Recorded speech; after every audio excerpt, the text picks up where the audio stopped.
Car चला रहा अभिषेक अपनी माँ और पत्नी के साथ बाजार जा रहा था।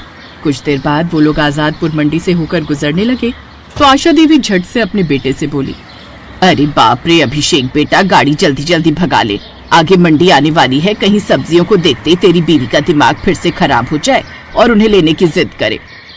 बिल्कुल सही कहा माँ। कार में बैठी रिया खामोशी से उनकी ये बातें सुन रही थी। कुछ देर बाद उनकी गाड़ी सब्जी मंडी से होकर गुजरती है, जहाँ काफी सारे सब्जी के ठेले लगे हुए थे। सब्जी के उन ठेलों को देख रिया का चेहरा मायूस और आंखें नम हो जाती हैं। वो धीमे से स्वर में बोलती है, सुनिए ना, वो एक आधी सब्जी। शट अप यार रिया, तुम्हारे ड्रामे फिर शुरू हो गए। मना कर दिया ना नहीं लेनी सब्जी। मेरा बड़ा मन है जी, मैंने कब से हरी सब्जी नहीं खाई। और आगे खाने के बारे में सोचना भी मत, समझो तुम्हारे इन सब्जियों से अब नाता टूट चुका है। बिल्कुल सही कहा बेटा तुमने। और रिया बहू, अब तुम अपने मायके में नहीं बल्कि ससुराल में हो, समझी? तो यहाँ तुम्हें हमारे हिसाब से ही चलना होगा, वही खाना होगा जो सब खाते हैं। और इतना ही शौक है ना सब्जियां खाने का, तो ऐसा करो तुम ना आटे की सब्जी बनाकर खा लिया करो। उन सब की बातें सुनकर रिया की आंखें नम हो जाती हैं। मुरझाए हुए चेहरे और नम आंखों के साथ वो गाड़ी में बैठी हुई उन सब्जियों के ठेले को बड़े गौर से देख रही थी। तभी उसकी पलकों से आंसू की बूंदें गिरने लगती हैं, तो वो सबसे अपना दुख छुपाए उन आंसुओं को पूछती है। कुछ देर बाद वो चिकन और फिश मार्केट पहुंच जाते हैं। वाह वाह, आ गई हमारी मंजिल, ये है बहू तेरी हकीकत, और अब तू इसे जितना जल्दी अपना ले वही तेरे लिए सही है। अभिषेक बेटा, ऐसा कर दो, 2 किलो फ्रेश चिकन और 2 किलो मछली करवा ले। हाय, मेरे तो सोचते हुए अभी से मुंह में पानी आ गया। अभिषेक जल्दी से जाकर 2 किलो चिकन और 2 किलो मछली पैक करवा लेता है और बेचारी रिया अपनी नाक को दोनों हाथों से ढककर एक कोने में खड़ी थी। कुछ देर बाद वो सब लेकर वो लोग अपने घर आ जाते हैं। वाह वाह, लगता है आज तो खूब सारा गोश्त आया घर में। भाभी ऐसा करना, मेरे लिए तो तुम चिकन बिरयानी बना देना और मेरे लिए मछली के पकौड़े बहू। भाई मैं तो हमेशा की तरह अपना वही फेवरेट चिकन रोस्टेड ही खाऊंगा, इसीलिए मेरे लिए तो तुम वही बना देना। इसी तरह सभी अपनी अपनी फरमाइश बताकर चले गए, लेकिन किसी ने एक बार भी रिया की फरमाइश जानने की कोशिश नहीं की कि वो क्या खाना चाहती थी। मेरी पसंद का तो किसी को ख्याल ही नहीं। रिया सबकी पसंद का खाना बनाकर उन्हें देती है और खुद भी मन मार कर वही खाती है। दरअसल रिया के ससुराल वालों को नॉनवेज खाने का बड़ा शौक था और इसलिए उसके यहाँ हर वक्त फ्रिज बस मीट मच्छी से भरा रहता। जबकि रिया एक किसान की बेटी थी जिसने बचपन से ही अपने खेत में उगने वाली सब्जियां ही खाई थी, लेकिन जब से वो ब्याह कर अपने ससुराल के आई वो तो जैसे सब्जियों की शक्ल ही भूल गई। ना जाने कैसी लत है यहाँ सबके इस नॉनवेज को खाने की। कद्दू, पालक, बैंगन, गोभी, ये सब तो अब बस सपने में ही दिखते हैं या माँ के घर जाकर नसीब होते हैं। यहाँ तो सबको बस इस नॉनवेज से ही प्यार है। सब जहाँ बड़े मजे से वो नॉनवेज खा रहे थे, वही बेचारी रिया थोड़ी सी बिरयानी के चावल खाती है जिन्हें वो मन मार कर खा रही थी। ऐसे कुछ दिन बाद एक रोज गली में सब्जी वाला आता है। गोभी, बैंगन, सीताफल, बीन्स ले लो। सब्जी वाले की आवाज सुनकर रिया झट से अपनी सास के पास जाती है। माँ जी, वो सब्जी ले लो ना। चुप कर, कोई जरूरत नहीं है, हमारे यहाँ कोई भी ये घास फूस नहीं खाता, समझी? हम क्या तुझे भेड़ बकरी लगते हैं जो तू हमें ये चारा खिलाने पर तुली हुई है? लेकिन माँ जी, सब्जियों में बुराई ही क्या है, उनसे भी तो हमें कितने सारे जरूरी पोषक तत्व मिलते हैं।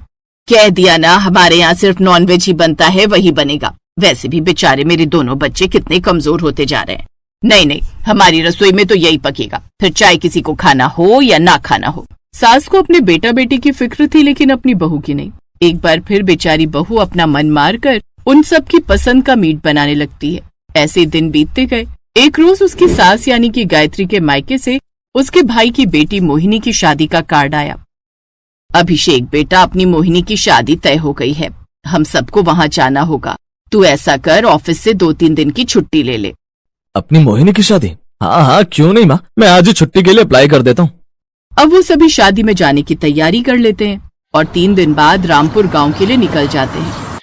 आ गए तुम लोग, कब से तुम्हारी राह देख रहे थे। गायत्री बहन, तुम जरा पूजा का सामान देख लो, सब सही से आ गया है या नहीं। और रिया बहू, तुम मोहिनी के कपड़े और उसको तैयार करने का काम संभाल लेना।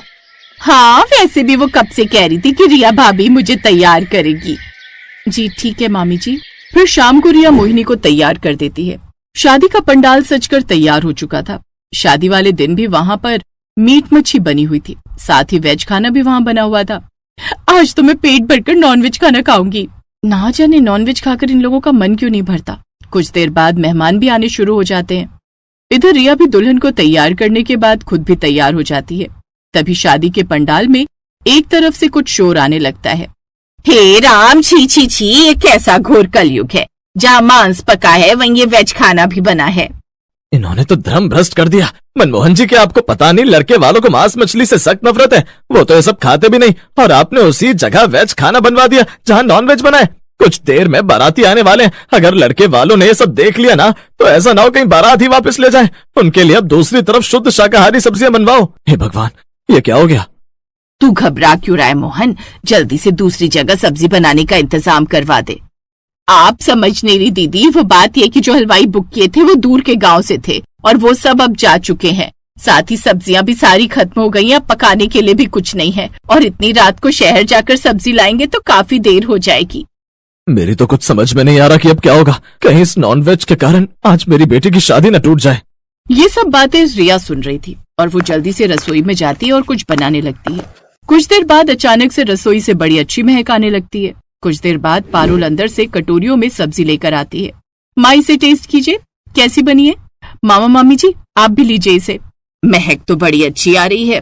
फिर वो सब जैसे उस सब्जी को टेस्ट करते हैं तो हैरान रह जाते हैं। उसका टेस्ट काफी ज्यादा अच्छा था। वाह बेटी, ये तो बड़ी ही अच्छी सब्जी बनी है, लेकिन ये सब्जी है कौन सी? टेस्टी तो होगी, मेरी भाभी ने जो बनाई है। तभी रिया भी बाहर आ जाती है। बहू, सब्जी तो बड़ी ही कमाल की बनी है, लेकिन ये सब्जी है कौन सी? घर में तो कोई सब्जी थी ही नहीं। मामी जी, ये आटे की सब्जी है। क्या बहू, आटे की सब्जी? हाँ माँ जी, खाने के लिए तरस गई थी। अपने मायके में मैं यही सब खाकर बड़ी हुई थी, लेकिन यहाँ आप घर में सब्जी लाती नहीं थी और नॉनवेज मुझसे खाया नहीं जाता था। इसलिए मैंने यूट्यूब पर देखकर ये आटे की सब्जी बनाना सीखा। ये राजस्थानी डिश है जिसे चक्की की सब्जी भी कहा जाता है। किसी जमाने में ये सब्जी सिर्फ राजस्थान की रॉयल फैमिली के लिए बनती थी। वाह बहू, तूने तो कमाल कर दिया।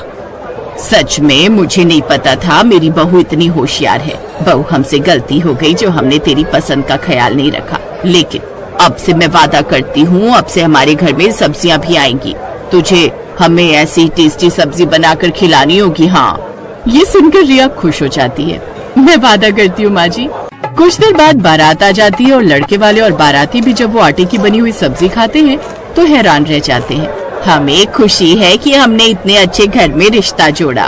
वो सभी उनकी खूब तारीफ करते हैं और खुशी खुशी मोहिनी को विदा कर ले जाते हैं। उस दिन के बाद अब रिया की सास भी अपने घर में सब्जियां लेकर आती, साथ ही कभी कभी उससे आटे की सब्जी बनाने को भी कहती। अब रिया अपने ससुराल में खुश थी। उसकी आंखों में आंसू नहीं बल्कि चेहरे पर खुशी थी। लेकिन सच्चाई तो ये है कि आज भी ससुराल में हर औरत की यही कहानी है। वो अपनी पसंद की सब्जी खाने के लिए तरस जाती है। उसे आज भी अपनी पसंद को पीछे रखते हुए, सब जिम्मेदारियां निभाते हुए अपने परिवार की पसंद का ध्यान रखकर ही खाना बनाना होता है और बहू को मजबूरी में वही खाना होता है। परिवार की पसंद का ख्याल रखते रखते कहीं न कहीं बहू अपनी पसंद तो जैसे भूल ही जाती है। इसलिए उसकी पसंद का ध्यान रखें, क्योंकि असल में उस परिवार की रीढ़ तो वही है जिससे घर आंगन खुशहाल रहता है।